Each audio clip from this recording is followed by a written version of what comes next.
Kiki's Best Channel.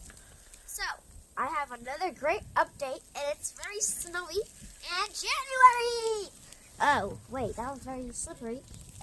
So right now I'm looking at my phone right here, and it says it's 15 degrees outside, but it feels like 1 degree outside, and that's very, very, very cold. And right now, as you guys can see, my ruler is on the floor. I'm going to show you guys how many inches with my ruler is how thick the snow is. So let's do it over here.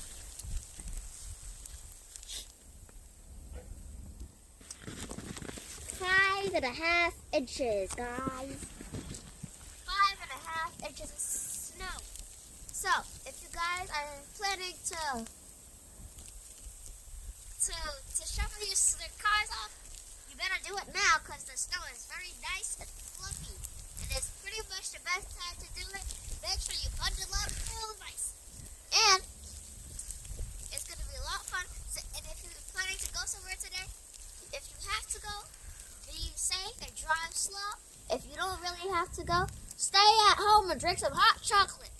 I'll give you guys another update when we get some more inches of snow. Hi guys, I just got back inside the cold weather right there, and this is the end of my video, so I hope you guys enjoyed it, and I'll give you back guys some other updates. So please make sure you like and subscribe to my channel. Peace out!